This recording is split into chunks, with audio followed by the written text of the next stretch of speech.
ಮೂರನೇ ಪಾಯಿಂಟ್ ಏನಂದ್ರೆ ಬಂದ್ಬಿಟ್ಟು ಫಾಸ್ಟೆಸ್ಟ್ ರಿಕವರಿ. ಹೌದು ಸ್ನೇಹಿತರೆ, so exercise induced muscle damage ಅಂದ್ರೆ ಎಕ್ಸಸೈಸ್ ಇಂದ ಆಗೋ ಮಸಲ್ ಡ್ಯಾಮೇಜ್ ನ ಮತ್ತೆ ಮಸಲ್ ಸೋರ್ನೆಸ್ ನ ಬಂದ್ಬಿಟ್ಟು ರಿಕವರಿ ಫಾಸ್ಟ್ ಆಗಿ ಮಾಡುತ್ತೆ.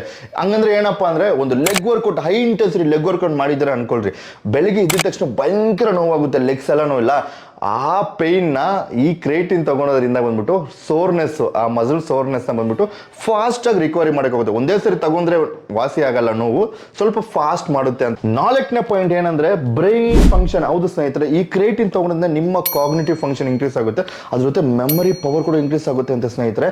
ಸೊ ಯಾಕೆ ವೆಯ್ಟ್ ಮಾಡ್ತಾ ಇದ್ದಾರೆ, ಕ್ರೇಟಿನ್ ತಗೊಂಡು ಸ್ಟಾರ್ಟ್ ಮಾಡಿ. Fifth point safety. ಮಾರ್ಕೆಟ್ ಅಲ್ಲಿ ಸಾವಿರಾರು ಕ್ರೇಟಿನ್ ಬ್ರ್ಯಾಂಡ್ಸ್ ಐತೆ. ಸೊ ಯಾಕೆ ಕ್ರೇಟಿನ್ ತಗೊಬೇಕು ಮತ್ತೆ ಸೇಫ್ಟಿ ಅಂದ್ರೆ ಯಾವ್ದು ಅಂದ್ರೆ, ನಾನು ಇಷ್ಟು ವರ್ಷ ತಗೊಂತಾ ಇರೋದು ವೆಲ್ಕೋರ್ ಮೈಕ್ರೋನೆಸ್ಟ್ ಕ್ರೇಟಿನ್. ಸೊ ಇದು ತುಂಬಾ ಸೇಫ್ಟಿ, ಭಯ ಬೀಳ್ದಿರ ಆರಾಮಾಗಿ ತಗೊಬಹುದು. ಸಾವಿರಾರು ರಿಸರ್ಚ್ ಈ ಕ್ರೇಟಿನ್ ಮೇಲೆ ಕಂಡಕ್ಟ್